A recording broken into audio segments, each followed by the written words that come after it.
In this video, I'm going to discuss some upcoming NFT projects I am watching very closely and I'm quite bullish on as well. They do have a lot of hype, so you always have to be careful with that.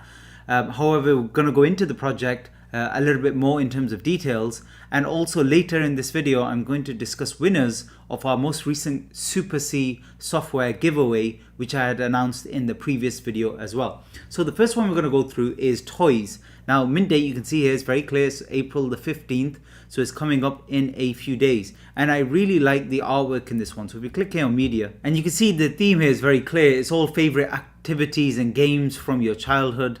And I've not really seen artwork like this. So whenever I see anything a little bit more unique, especially when it comes to just PFPs, I'm always keeping an eye on that and exactly how they're going to do, rather than another derivative project, if that makes sense. So if there's something new in the particular space, I'm always, in general, adding extra weight to that. And as you can see at the moment, their Discord's closed. We're actually speaking to their team as well to see if we can secure some spots on their Discord, or even maybe whitelist spots as well for our members. And also from the profile, you've got Theo here, so 3D artist. And if you scroll further down, you'll see you get a better idea of the artwork as well on this particular collection. When you click on the website, you'll see it's not even ready yet.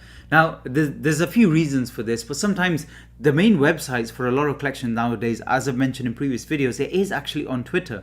And the reason sometimes the final website is not live is it's kind of the last thing you do when it comes up to a launch, because this is where they'll be minting from. So there'll be a specific minting page likely on this website as well, but it's not as important, especially if on Twitter and on their Discord as well, they're going through a lot of the roadmap at the moment. And sometimes people do it for hype as well, so they only slowly release things, and that's why they keep Discords closed. So it doesn't necessarily mean anything is good or bad in particular. However, I do hope there's no delays with this. I don't like it when launches are delayed because they're rushing to sort out things. If there's a genuine issue that's going on and they have to kind of sort it out, then that's fine.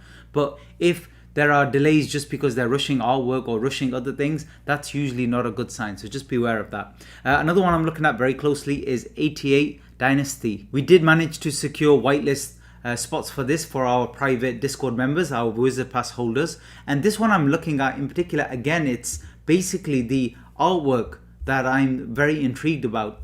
And they've also managed to grow organically here on Twitter very well. And I think they're over 100,000 subscribers now. Well, Twitter followers anyway. And when you think back at kind of Karafuru and all of the other anime art as well, this, again, you would say is kind of in that same meta, but it's a little bit more unique in terms of design.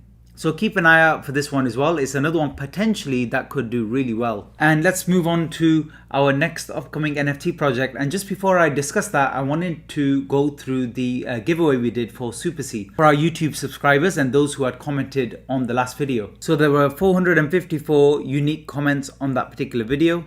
And let's start the raffle now. And the first winner is Ethan Strainer. And let's pick a second winner as well. So the second winner is going to be Arjun Mehta. If you can both reach out to us on admin@chartingwizards.com, and we'll explain to you the next steps and we'll get you set up on Super C. And don't forget, I run regular competitions like this. Make sure you're subscribed, turn the notification bell on, and you'll get notified of new videos where we run competitions like this, especially when it comes to NFT software. Next project I wanted to discuss was Phantom Network. Now, I was one of the earliest members of Project NanoPass, so basically Nanoverse. And you can see the particular NFT here, the floor price at the moment is over 4 ETH. I actually had 3 of these way back a few months ago. And the benefits were, one of the benefits were every single week they would do a black box, as you can see here. So they would release, for example, whitelist spots in the black box, sometimes even free NFTs. Those kind of benefits kind of diminished week by week. Because obviously it's, especially when you're giving away things like free NFTs and stuff like that, it's a lot of cost in terms of the community vault.